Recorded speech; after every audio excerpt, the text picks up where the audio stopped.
Hello and welcome. This is one of the lessons in my Basics of Adult Colouring Skillshare class.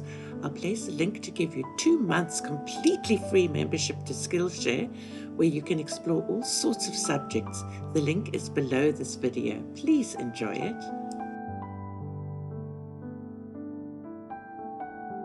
I'm colouring each of the petals in the same way, using different layers.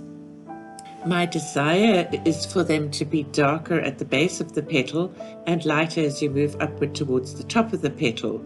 So to achieve this, we're going to be starting with this, which is the lightest color, and you'll see that I'm holding the pencil very lightly and using very light pressure, and that even though I'm coloring so lightly, I'm still leaving some actual white spaces that have no pencil on them at all as yet.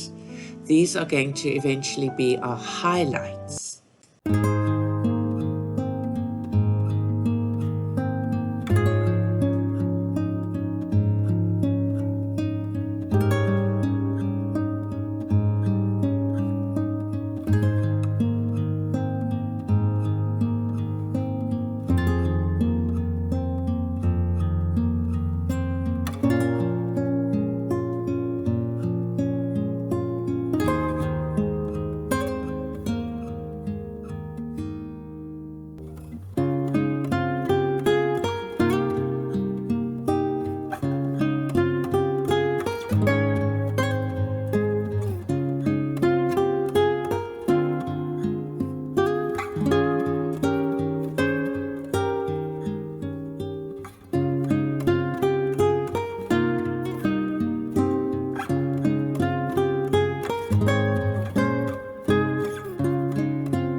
You'll notice that as I bring in each new color, so my pressure is also getting a little bit heavier, but really not very heavy at all.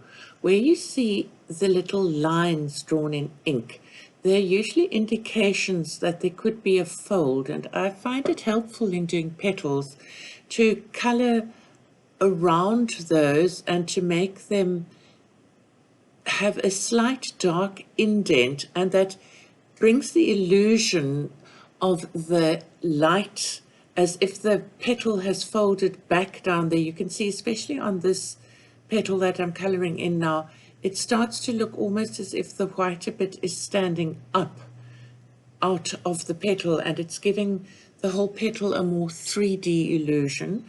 I've still left my white space largely open, but I'm starting to bring in little bits of color there, and I still use, as I said, this light pressure.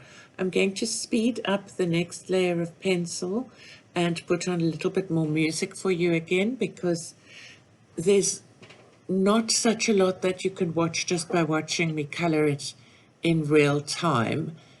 It's just the pressure and watching where the highlights get left. That is something that took me ages to actually realize what people were doing and how they managed to create this illusion of 3D, of space and different raised areas in their pictures.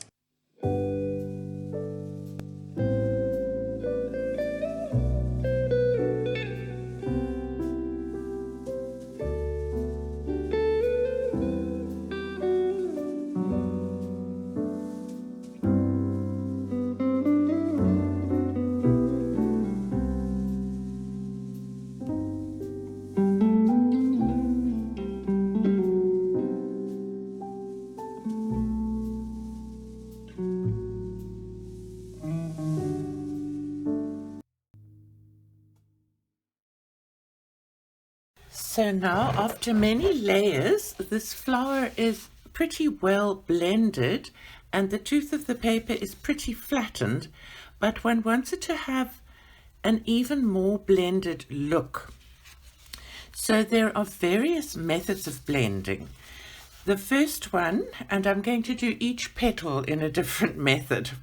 So the first one is to use a white pencil or the palest color that you've used. So here is with a white pencil, and to press hard down, so with a heavy pressure, and go over the entire petal. Now on this picture I've printed it on my home printer, and sometimes the toner, you can see a little bit of grey coming off there. Sometimes the toner bleeds. They work very much better when you take the pictures to an office store and get them printed on a better printer. Mine is not fantastic. So that's done quite well. That's quite a hard white pencil. This is a Laurentian. They don't make them anymore. It's an old pencil. And then if you feel that that's gone a little bit dull, it has flattened the tooth, so the paper won't take too much, but you can very lightly go over with a bit of your colors to brighten it up. And here, for instance, I would like to add some texture, so I'm going to do a bit of hatching, little lines, and in the darker colors, just to fill that in and make that petal look interesting. And you'll see that I tend to follow the shape or the curve of the petal, and we still have our little bit of white showing and looking like a reflection. So that's the first one. You can see because it's blended, it's slightly shinier. Next method of blending is to use Vaseline. You can use Vaseline or baby oil or any petroleum jelly. I don't know if they're called Vaseline in all countries. So I always put a little bit on my finger, take a cotton bud, and I don't think I've got enough there. One doesn't want to have loads of the petroleum jelly. Put it on the edge of the cotton bud, and then we've done that one. Now we're moving to this one. You use the petroleum jelly over the coloring, and you can see how it shifts that pigment around on the petal. This one has actually even taken away the white bit that I had there. So what's nice is you can use it to moisturize your hands again. So now again I'm going to, with this one you'll see I'm doing the darker bits on either side of the lines, which is giving the look to this petal as if the middle of the petal is standing up. So I'm just adding a bit more there and a little bit more of the orange down there, little layer, and there's that one finished. Now in this one I'm going to try and be careful not to shift the color onto the white, and you have various solvents that can be purchased. In different countries they're called different. This is called odorless solvent. In many countries you get what's called Gamsol, which is very similar to this, but even though it's called odorless, it is highly toxic, and it's best to use in a ventilated room and obviously to keep away from children. So I normally take a teensy, let me put this here, a teensy bit out of here. You need very little. Little bit there. And then there are two ways of applying this. You can use a paintbrush, and it was this one. So I'm going to move from the light to the dark and blend in, and it works like magic, and it just melts the pigment. Now one needs to take care. You can see this is bleeding slightly over the edges, so when you do that you need to take care not to be too on the edge. Clean the brush. Okay, I'm going to leave that to dry for a little bit, and then again with this odorless mineral spirit, I'm going to use a cotton bud. Just put it in the spirit and going from the light to the dark and leaving a bit of light, leaving that bit of white there, and allow that to dry. And then there's another blending solution available called Zest It that is made, it's called blending, Zest It Pencil Blend. It's made with stuff, I don't know what word to use, from citrus things. It's still toxic, but supposed to smell better. I bought this one that's on a sponge. You can kind of see it's wet down there, so I'm going to turn it upside down. And again, you can use either a paintbrush or your cotton bud and moisten the bud or the paintbrush. I'm going to get this right down there and get it nicely soaked in the Zest It, and then use that to blend the color pencil. And this allows that pigment to soak into the tooth of the paper and fill it completely, so that you don't have the little bits of white paper left. So be sure to close your things afterwards. You'll see that this is quite wet on the back from all those solutions. So once they have dried, then we can just touch up the petals afterwards and make them stand out. We have finished this little flower now, and we still have one more blending tool to share, and that's called a blending pencil. I've decided to color these little berries in, and I'm going to make them blueberries, again using an analogous group of colors from blue to lilac, and this is called a Rembrandt Splendor. It's made by Lyra. You can get blending pencils made by all sorts of different companies, Derwent, Prismacolor.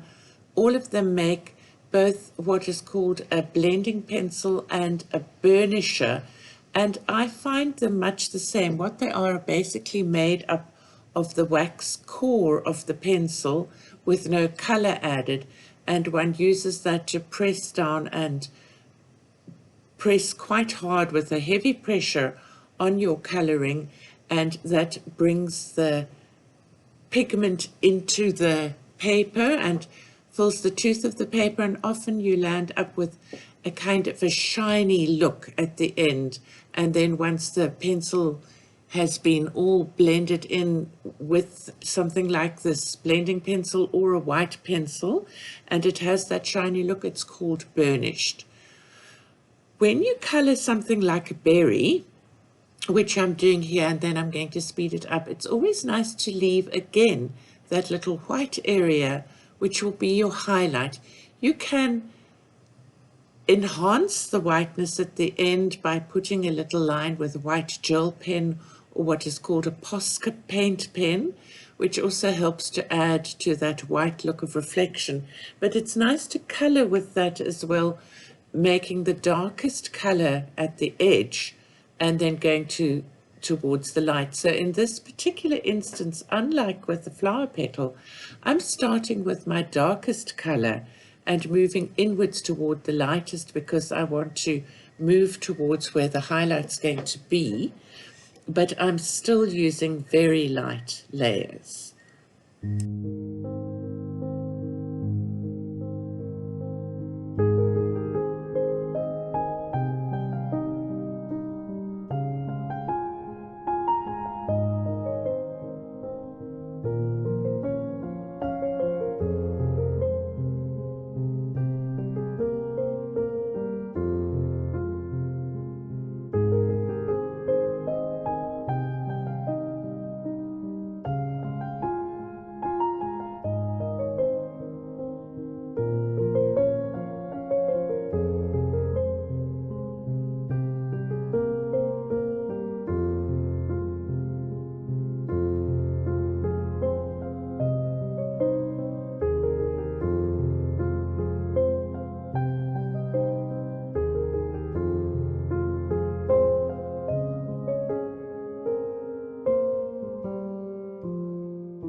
When I do something like a berry, I try to make the outer edge as dark as I can.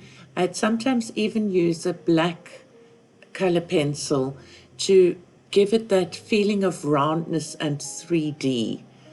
And you'll see with these berries and all the layers, in a way, they don't really even need more blending, because the circular motion kind of moves the pigment of the pencil together and blends the colors together anyway.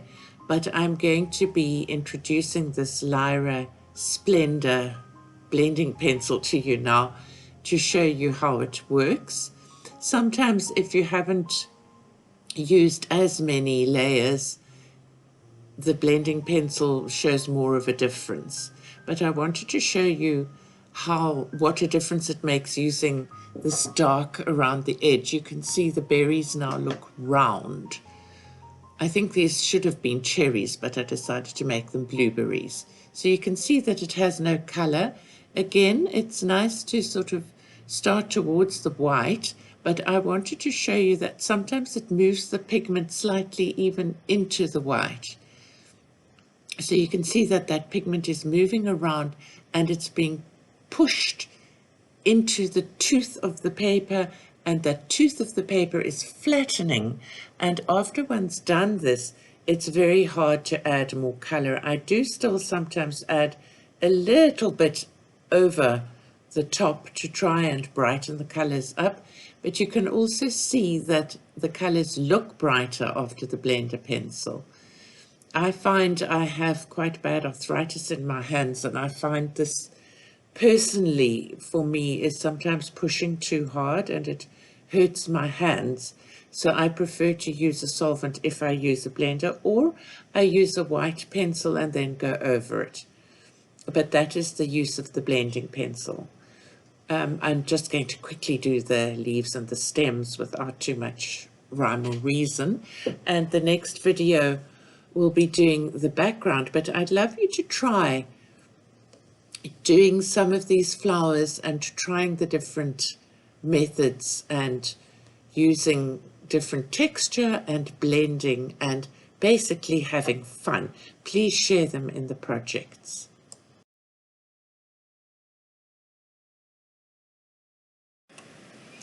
I am again using all greens, but a dark, medium and light, just to make the leaf a little bit interesting.